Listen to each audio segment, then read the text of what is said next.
A financial analyst says that Tesla has to cancel the Cybertruck. He's not the first one. A few different analysts have said Tesla should cancel the Cybertruck immediately or they risk bankruptcy. I suggest they stick to financial analysis or whatever you want to call it. Maybe leave the EVs to the experts. But hey, I could be wrong. Maybe he's right. Maybe Tesla are in big trouble. Maybe the Cybertruck will kill the company. Hello, my friends. Welcome to the channel. I'm Sam Evans. You're watching The Electric Viking.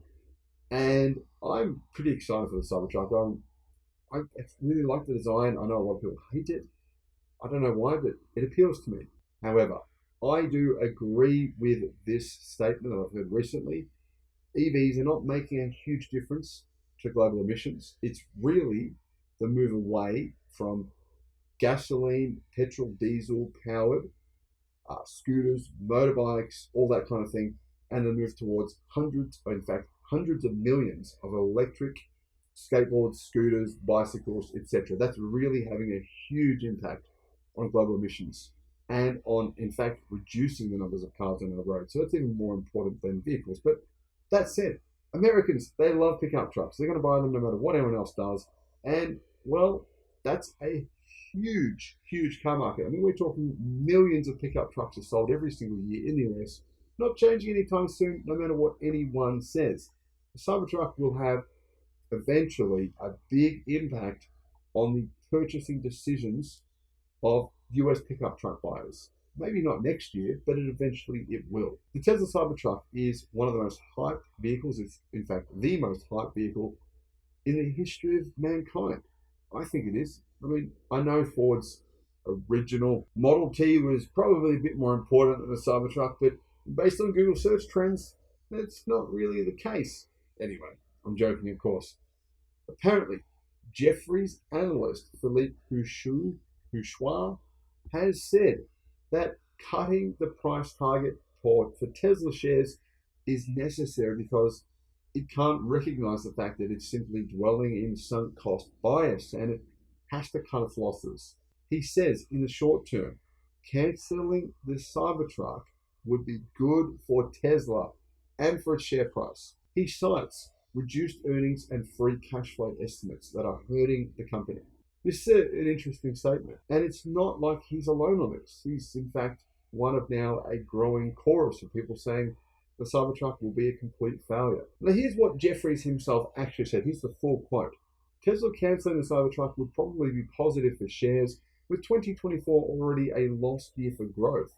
It would help Tesla refocus on an edge that was built on simplicity, scale, and speed. Now, I think Tesla are focused on that for the Model 2, but not as much as what they could be. It's very true that if they poured much of their resources that they're putting into the Cybertruck, put them onto the Model 2, it probably would be a smarter long-term strategy. Not in terms of marketing, but in terms of product. Get a $25,000 product out there to market that you can make a profit on, make millions of them. Tesla plans on making more Model 2s than all other vehicles put together combined times two. That shows you just what Tesla's planning on. But does that mean Tesla should just scrap the Cybertruck? Well, it would be a PR nightmare at this point. So, no. But at the same time, it would also be pretty terrible for Tesla in the sense of disappointing customers. You've got 2 million pre-orders, right? These people have been waiting for years. You've got to at least give them a little bit of hope. Now, here's what this financial analyst actually said. Tesla looks stuck in a slow lane for another 12 to 18 months, unable to capitalize on peer delays while European legacy OEMs launch 25,000 euro EVs next year. And Chinese car makers set a new pace of shorter product cycles. Now, I don't think this guy's actually done any research. I think it's just like watches CNBC, watches, talking heads on these shows who just talk trash, because there is no compelling $25,000 EVs coming out from European automakers next year. If there is one, heck, I publish more videos about EVs than any other channel in the world, and I don't know about it. What compelling $25,000 European EV is coming out next year? Volkswagen Group plan on bringing one out, but they've recently been that may never happen.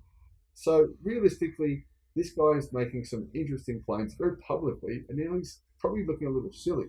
I think he actually had a point there for a minute, but when he said that, made that comment showing that he doesn't really know what he's talking about. Well, that makes me feel a bit embarrassed. Anyway, here's what Elon Musk actually said. I want to temper expectations for the Cybertruck.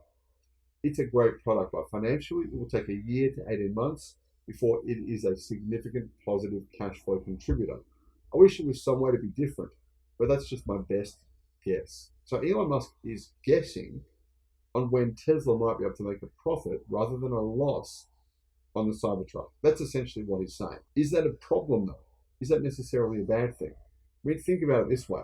When Tesla first began making the Model S, they made it at a loss. When they first began making the Model 3, they made it at a loss.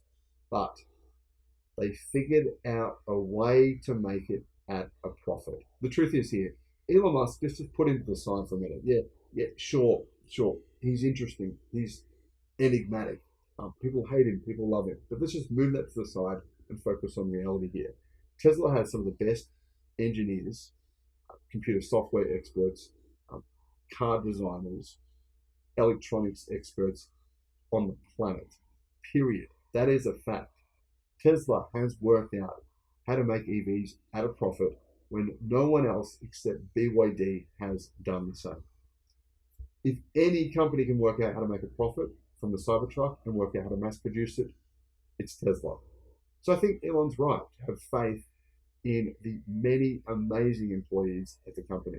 Kushwaha said this though, instead of spending significant resources on the Cybertruck production ramp, the company should instead focus on high volume global segments and supply of 4680 for the Model Y. I personally strongly disagree with that. In fact, I believe this sort of illustrates my point. This guy doesn't know what he's talking about.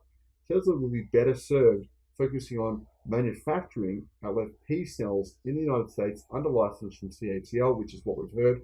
Rumors now for months about that happening. That would be a much better long-term strategy. All the equipment could be supplied by CATL. Tesla would simply need a factory.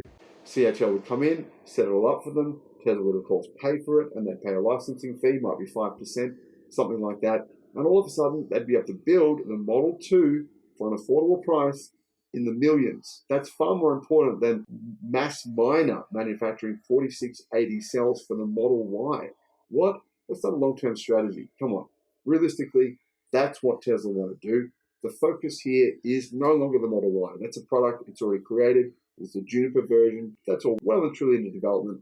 It's neither here nor there. Using 4680 cells in the Model Y barely moves the needle for Tesla. What will move the needle is what I just said. But what are your thoughts on that? Do you agree with me? Do you disagree? Let me know in the comments. Thank you for watching. Bye-bye.